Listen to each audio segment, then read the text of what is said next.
Hello and welcome to this tutorial. In the last tutorial, we discussed certain models that are used for representing text in natural language processing. In this tutorial, we look at neural network architectures, that is, models of how neural networks are built in order to work on natural language. So, the neural networks that are used on natural language are known as recurrent neural networks.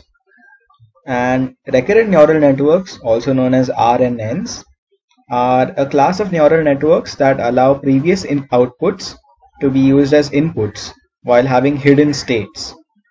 So they typically look as follows, like this. And for each time step t, so the number enclosed in angle brackets represents the time step. This may be one word and this may be the second word and so on. A sequence of text, a sequence of words. And for each time step t, the activation, that is A of t, and the output y of t are expressed as follows. So this is what goes under the hood in all of these neural networks. These blue boxes are essentially all of these computations, and the weight WAA gets multiplied by the hidden state of the previous cell, which is A of t minus 1.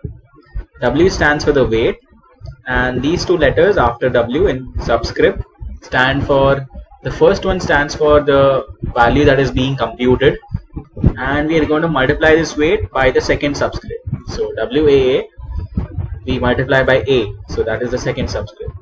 So this is multiplied and then I added to the bias term and then pass through the activation function G1 to form A of t.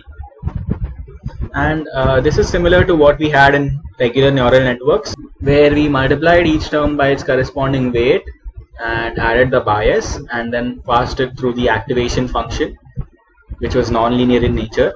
Also, x of t goes through this multiplication. So this is WAX. You're computing A with the help of x, WAX. It gets multiplied by this weight and then gets added to this A, which is multiplied by WAA. And then this is added and we result in A of t. This value of A of t is used to calculate Y of t, which is the output. A of t is the hidden state. So A of t gets multiplied by WYA. We are computing Y with the help of A and then added to the bias BY, and then the special function is G2 and it goes through to Y. So the advantages and disadvantages of these kinds of neural networks are as follows. The advantages are there is the possibility of processing any length of an input. So you can have any number of inputs over here. The model size does not increase with size of the input. That is the second advantage.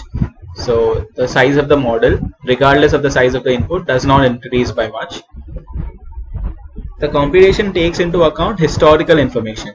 So while computing each of these cells and each of these outputs, you take into account the hidden state of the previous step, so the previous cell. So this is especially useful in natural language processing tasks. And the fourth advantage is that weights are shared across time. So the weights WAA, WAX, WYA remain the same for all of these cells. They do not change for each individual cell.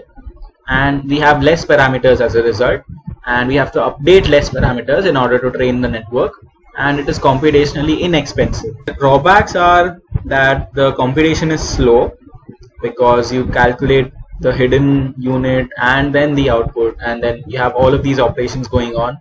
It is slightly slower than a regular neural network. And also another drawback is that there is a difficulty of accessing information from a long time ago. So this hidden state that gets forwarded to the next cell is just from the previous step. So if you want to access a cell that is a long way behind, you cannot directly get the value of this cell directly to a forward cell somewhere over here. So that is a drawback. And another drawback is that it cannot consider any future input for its current state. Let's look at the types of RNNs that we have, various kinds. And there is a one-to-one kind of RNN, that is one input and one output, and this is a traditional neural network. There can be one-to-many, which has just one input and several kinds of outputs, and this can be music generation. For example, you press a key and that key corresponds to a set of musical notes, and for each just one key you give out a set of musical notes as the output. That can be musical generation, one to many. So the X input is just one and Y inputs are more than one. There can be a many to one network as well, where you have multiple inputs and just one output, and this can be used for sentiment classification. So if you have a piece of text that has certain sentiment in it, so it could be a restaurant review. So you have a number of reviews posted on your restaurant site, and you want to classify those reviews as being positive or negative. So you pass on all of these words that are present in the review one by one, multiple words, many inputs, and then you just get one output whether the review is good or bad. So that is called sentiment classification, and that is a many to one case.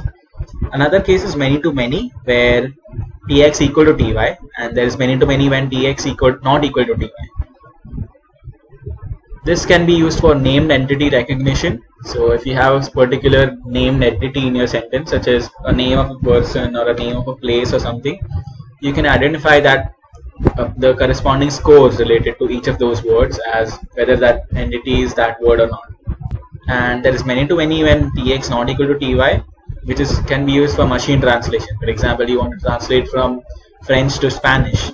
You pass in all of the sentences that are in the French language over here, and then after all of those are processed, you corresponding translation in the Spanish language. Next, let's move on to long short-term memory, that is LSTM networks. There are three values that are important here. The value of C tilde t is obtained by this expression. The value of C of t is obtained by this expression, and the value of A of t is obtained by this expression. The value of C tilde t is the new proposed value of C of t, and this gets obtained by multiplying the relevance gate times the hidden state A of t minus 1, and multiplying that also by X of t. So this matrix is multiplied by these two matrices stacked on top of each other, and then this entire thing is multiplied by the weight WC added to the bias BC, and the activation function in this case is the hyperbolic tan H function, and this gives the result C tilde t, which is the new proposed value of C of t. The value of C of t is given by multiplying the update gate by C tilde t and adding it to the forget gate times C of t minus 1. This is the old value C of t. So if the network wants to forget this value, then it can do so using this forget gate, and if it wants to update the value, it can do so using this gate. So this net result gives the new value of C of t, and the output, that is A of t, is given by this expression, the output gate times C of t, which goes on to the next cell. So C of t and A of t go on to the next cell, and these are the operations that go on inside this. X of t gets multiplied by the forget gate as well as the update gate and the relevance gate and the output gate, along with A of t minus 1 multiplied by all of these. The forget gate combines with C of t minus 1.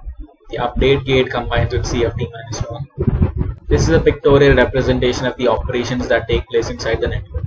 These are the variants of RNNs that are commonly used. A bidirectional RNN, as the name suggests, has flow in both directions, goes through both directions. So there are arrows pointing from left to right as well as those pointing from right to left, and then the result of both of these networks, that is the left to right one and the right to left one, are they sum together to give the output Y. So it's basically two networks running on this input, that is one goes from left to right and the other goes from right to left, and the output is a net result and sum of both. A deep recurrent neural network has multiple layers, just like we saw in regular neural networks, and these are stacked on top of one another.